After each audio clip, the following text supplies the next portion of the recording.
Now, what is the optimal financial condition? Well, it is all summed up this way. There are 9 parts to your financial life. Each part has to, in itself, be optimum. The only way we can do that is to start with the result specifically defined in mind.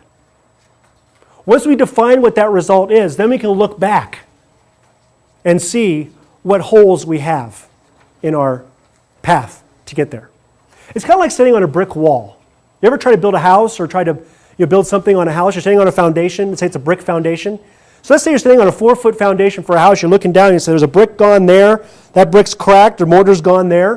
What's going to happen to that foundation? It's going to crumble over time, right? Well, every part of your financial life is like a brick wall.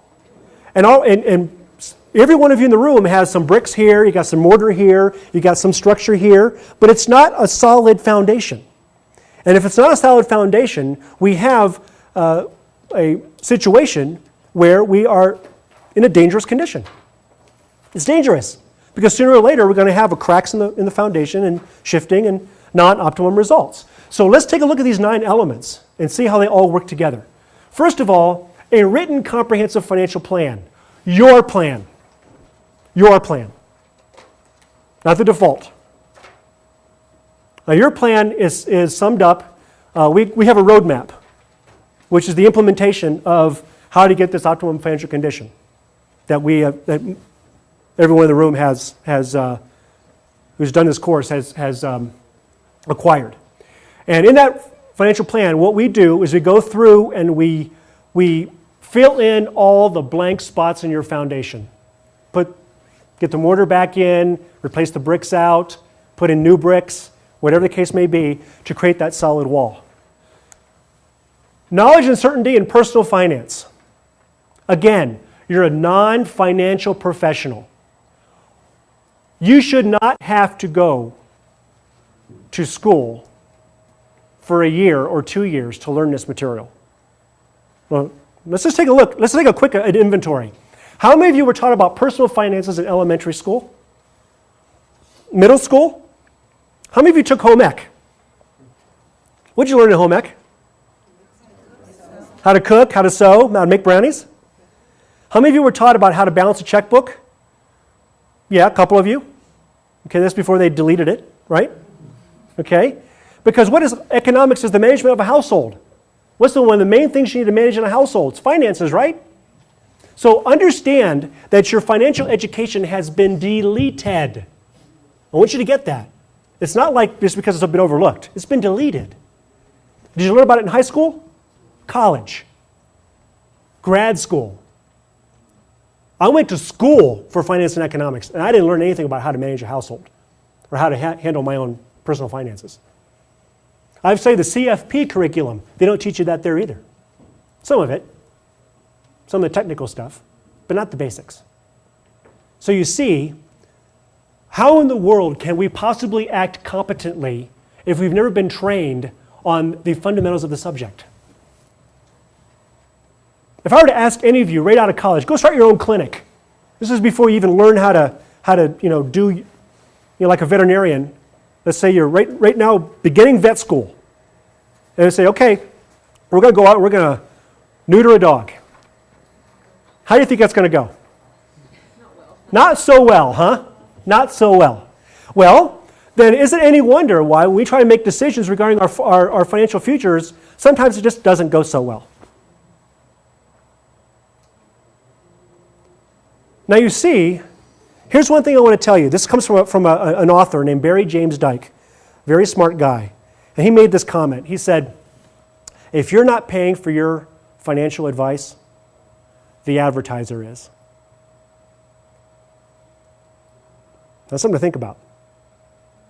If you're not paying for it, the advertiser is. So I had to create as basic of a course as I could come up with to teach you the basics on how to think your way around your financial decisions the rest of your life without being dependent upon anybody else for that. And that's what the result is, this household CFO course. Okay? Now the other part of it is obviously you need to make a lot of money. That's the business viability course, the day and a half where we work on those 12 laws of income for your practice. And then finally, all of you are going to be exiting your practice someday, right? Did you know there's a lot of rules, a lot of procedures, a lot of information you need to know about how to build maximum value in your practice so you can transfer it to somebody else for maximum value? There's 7 ways you can exit your business. You have to learn that technology so you can apply it profitably to your life. You get the idea? So that's what this 5 days encompasses, is the whole life cycle of a private practice owner, financially speaking. All for the purpose of bringing the maximum value into the household. Okay? So that's what that's all about. Now, your business has to be cranking. And I want all of you to have a written exit strategy. It's down. I'm going to be doing this at this time with these people. You can change your mind tomorrow, but at least it's a written plan. That's one thing I found. When I sold my practice, I had written 10 years prior on paper exactly when, how much, what I was going to have, so on and so forth. And laughing as I left signing the papers, I realized that everything I had written down on that paper had come true. Fascinating. It's beginning with the end in mind. Every entrepreneur, real estate mogul, what do? They figure out their exit before they ever get into the deal, right? Private practice owner, your practice is an asset. So we want to figure out our exit strategy. Why move along? Provision for higher current and future income. Setting aside money away for future use. Being completely debt-free. Completely debt-free. There's only one caveat to that, and the caveat is if you have business uses for debt, which we'll go over, that's fine. There's times when you pay it off, times when you don't. Okay?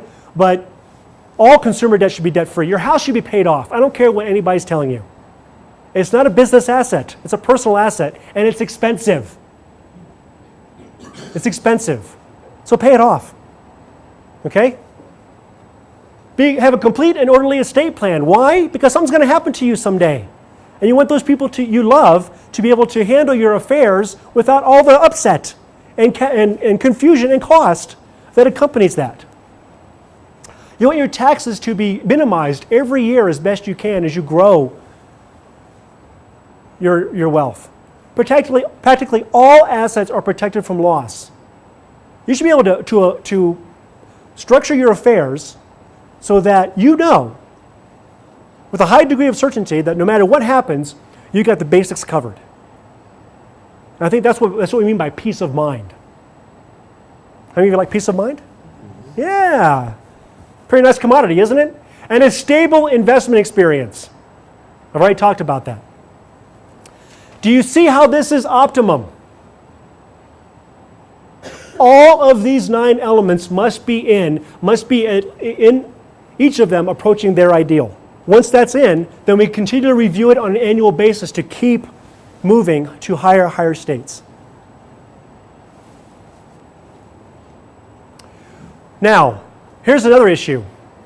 So if we could define what the optimum estate plan is, what the optimum tax plan is, the optimum investment experience, written down in detail that we all agree upon, then we have to come down to the other basic. How in the world do we know if we're achieving it? Because you see, your financial life is based on what right now? Subjective experience, right? Well, I guess we're doing as well as our neighbors are. Well, I like my financial advisor. He's been good for us. When the market crashed last time, we didn't lose that much. Those are subjective, aren't they? Well, if you were trying to manage your practices on subjective measurements, how well are you going to manage that practice? Not so well, huh? You want objective measurement. It was done or not done.